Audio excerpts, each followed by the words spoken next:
नानक देव जी द्वारा लिखी गई पंक्ति जिसमें उन्होंने लिखा है कि जो नर दुख में दुख नहीं माने। अब इस पंक्ति का भाव क्या है, कैसे आखिर वो कहना क्या चाहते हैं वास्तव में, उसको मैं अपने लय में भावार्थ जैसे पंक्ति का है उस भाषा में आपको समझाने की कोशिश करता हूँ। समझिएगा, बहुत ही मार्मिक ढंग से व्यक्त की गई है और इसका निचोड़ जब आप समझेंगे तो बहुत कुछ अंदर से समझ में आने लग जाएगा। गुरु नानक देव जी के बारे में फिर से एक बार इंट्रो आपको दे देता हूँ। गुरु नानक देव सिखों के प्रथम गुरु कहे जाते हैं और सिख धर्म के संस्थापक भी हैं।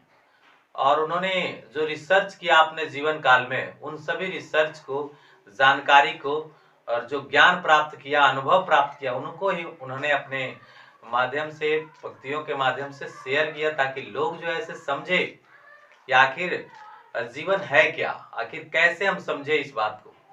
तो पहली पंक्ति का जो लाइन है बहुत ही अच्छा, जो नर दुख में दुख नहीं माने। यही बात समझ में नहीं आती कि आखिर दुख में दुख कैसे नहीं कोई मानेगा। दुख है तो दुख तो मानेगा ही। अरे बातें अटकती है, लोगों को समझ में नहीं आती कि आखिर दुख में दुख कैसे नहीं माने, है ना। तो सबसे बड़ी चीज कि दुख में दुख नहीं मानने का तात्पर्य यहाँ पर नानक जी कैसे कहना चाह रहे हैं और क्यों कहना चाह रहे हैं। सबसे बड़ी चीज कि इस जीवन में दुख और सुख, ये दोनों ही चीजें आएंगी और जाएंगी। सबसे बड़ी बात तो जब दुख है तो सुख को आना पड़ेगा और सुख है तो दुख को आना पड़ेगा, ये बात फिक्स है। फिर से देखिएगा, ये दोनों ही संतुलित भाव में चलते हैं, दुख और सुख। जो व्यक्ति सुख में है उसको दुख आना ही आना है और जो दुख में है उसको सुख आएगा ही आएगा। ये प्रकृति नियम है। कोई भी ऐसा पर्सन नहीं है जिसको केवल दुख हुआ है और केवल सुख हुआ, चाहे वो बहुत बड़ी पैसा वाला, धन जवरात वाला व्यक्ति हो, वो चाहे जैसा भी हो व्यवस्था से परिपूर्ण, लेकिन दुख और सुख सबके जीवन के साथ ही जुड़ा हुआ है। जो व्यक्ति दुख को और सुख को रिएक्ट करता है, दैट मीन्स दुख आने पर उसे खूब दुख को अनुभव करता है, चारों ओर बखान करते चलता है, ऐसे हो गया, वैसे हो गया, बहुत तरह की तकलीफें होती है, लोग शेयर करते रहते हैं। इससे दुख और घटती नहीं बल्कि और बढ़ जाती है, क्योंकि जिन चीजों को हम बार बार बोलेंगे उससे वो चीज की बढ़ोतरी होती है, घटोतरी होती नहीं है। उस पर हमारी प्रभाव, उस पर हमारा ध्यान लगातार बढ़ते चला जाता है और जिससे और दुखित हो जाते हैं। और सुख के ही सेंस में यही बात होती है कि जब सुख आता है तो तनी सुन भी सुख आती है, थोड़ा सा हम क्या कुछ प्राप्त कर लेते हैं तो अपनी पैर इतने ऊपर उड़ने लगता है कि हमें तो समझ में ही नहीं आता कि हम पहले क्या थे और अब क्या है। यानी भूल जाते हैं अपनी औकात को या अपनी पिछले स्थितियों को, और हम फिर जाने अनजाने मतलब खूब इठलाने लगते हैं, घमंड करने लगते हैं और अपनी बातों को भूल जाते हैं कि हम पहले स्थिति क्या थी। तो इन दोनों ही स्थितियों को, कि जब हमें सुख होती है और जब दुख होती है, इन दोनों ही परिस्थितियों को सामान्य बना देना है। क्योंकि ये बात क्लियरली हमें पता होना चाहिए कि दुख जो आई है वो भी जाएगा, वो भी टेम्पररी है, हाँ, और जो सुख है वो भी टेम्पररी है और इनको आना जाना लगा ही रहेगा। अतः दोनों ही सेंसों में हम रिएक्ट नहीं करेंगे, सामान्य भाव से दोनों को एंजॉय करें। दुख आई है, कोई कारण बस आई है, कुछ कमियां रही होगी, कोई प्रॉब्लम हो, या प्रकृति की यही इच्छा है, यही होता है। ऐसा करके अगर हम जब अपने आप को समझा लेंगे, खुद को समझ लेंगे, तब हमारे पास ये चीजें जो सुख और दुख की है बिल्कुल बैलेंस में रहेगा, कभी कोई दिक्कत नहीं होगी। तो पहली लाइन का भाव क्लियर हो गई और नानक जी क्यों ऐसा कहे मैंने बता दिया। फिर अगली लाइन लिखे हैं, सुख अस्नेह अरु भय नहीं जाके कंचन माटी जाने। सुख और अस्नेह, सुख का मतलब सुख और स्नेह का मतलब प्यार, प्रेम, आदर, सत्कार, ये सारी चीजें। और दूसरा भय, डर, इन सभी चीजों से जो व्यक्ति एकदम बिल्कुल बेफिक्र है, चिंता से मुक्त है, भय से भी उसे कोई भय नहीं।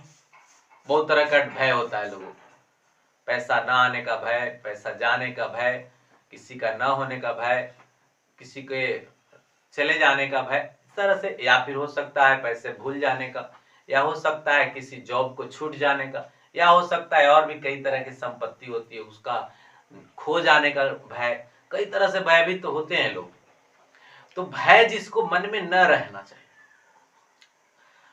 उनके हिसाब से कहना यह है कि भयभीत होकर के अगर हम रहते हैं तो हम अपनी एक्टिविटी से नीचे की ओर चले जाते हैं, मतलब डीएक्टिवेशन होती है लगातार। तो भयभीत भी ना रहे, और दूसरा प्रेम से भी हम प्रभावित ना हो, कोई आकर्षण हमें किसी तरह का कोई परेशानी ना पहुंचाए, अनबैलेंस में ना कर दे। और दूसरा सुख तो आप जान ही गए। और कंचन माटी जाने से मतलब है कि कंचन दैट मीन्स की सोना, जिसे देख करके लोगों की लालच बढ़ जाती है। कंचन माटी जाने, कंचन को, सोना जैसे बहुमूल्य पदार्थ को, हीरा जैसे बहुमूल्य पदार्थ को वह मिट्टी जैसा ही वैल्यूएबल समझे, मिट्टी जितना ही उसको आकलन करे, यही एक बुद्धिमान व्यक्ति का पहचान है। और एक सामान्य जो मनुष्य जो खुशी चाहता है, आनंद चाहता है, जीवन को पूरी तरह से सामान्य बनाकर रखना चाहता है, उसके लिए कंचन अर्थात सोना, उसको भी एक मिट्टी की तरह ही समझना चाहिए। उसको वैल्यू लगाएंगे तो लालच बढ़ती चली जाएगी। तो फिर से एक लाइन को हम फिर से देंगे, सुख स्नेह और भय नहीं जाके कंचन माटी जाने, नहीं निंदा नहीं अस्तुति जाके, नहीं निंदा नहीं अस्तुति जाके, लोभ मोह अपमाना। कहता है कि न निंदा किसी की करनी है, शिकवा शिकायत होता है कि हम किसी की आलोचना करने में जुटे हुए हैं, और जिस समय आलोचना होती है तो हमें लगता है कि हम उसकी आलोचना कर रहे हैं, लेकिन होता क्या है कि उसका इम्पैक्ट खुद पर पड़ जाता है। इसलिए आलोचना भी किसी की नहीं करनी चाहिए, और ना किसी की स्तुति, ना हम किसी की बड़ाई करेंगे ना किसी की बुराई करेंगे, कहानी खत्म। ना हम बड़ाई करेंगे ना बुराई करेंगे, बुराई करेंगे तो भी हमारे पास बुराइयां आ जाएगी, अब बड़ाई करेंगे तो हो सकता है कि उसका इम्पैक्ट हम पर पड़े, हो सकता है कि हम घमंड में हो जाए, हो सकता है कि कई बुराइयां हमारे पास और भी तरह से घेर ले। तो ऐसे सेंस में हम न किसी की स्तुति करें और न किसी की निंदा, ये दोनों ही चीजें अपराध है। लोभ मोह अभिमान, लोभ, लोभ के बारे में अगर डिफिनेशन कहें कि लोभ है क्या, वास्तव में लोभ क्या है, व्हाट इज ग्रिड। तो ग्रीड से मतलब ये होता है कि हम मेहनत जितना करते हैं, उस मेहनत के अलावे अगर हम कुछ चाह रहे हैं, उस मेहनत के मतलब कहिए कि मेहनत की तुलना में हम बहुत ज्यादा चाह रहे हैं। हम मेहनत करते हैं, मान लीजिए कि 10,000 कमाने की महीने की, और चाहत है 1 करोड़ की, चाहत है 50,000 की, चाहत है 20,000 की, तो ऐसी चाहत लोभ की। और इस ग्रीड में क्या करता है व्यक्ति, गलत कर डालता है, कहीं भ्रष्टाचार में लिप्त हो जाता है, कहीं ऐसी चीजों में लिप्त हो जाता है जिससे शॉर्टकट तरीके से उसको पैसा आ जाए।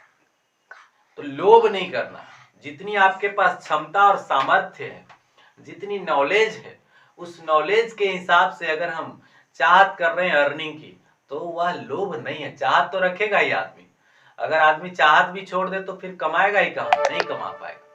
लेकिन अपनी औकात और क्षमता और सामर्थ्य से बहुत ज्यादा अगर वो लालच कर रहा है, सोच रहा है, तो उसको कहते हैं लोभ। इस पर एक कहानी है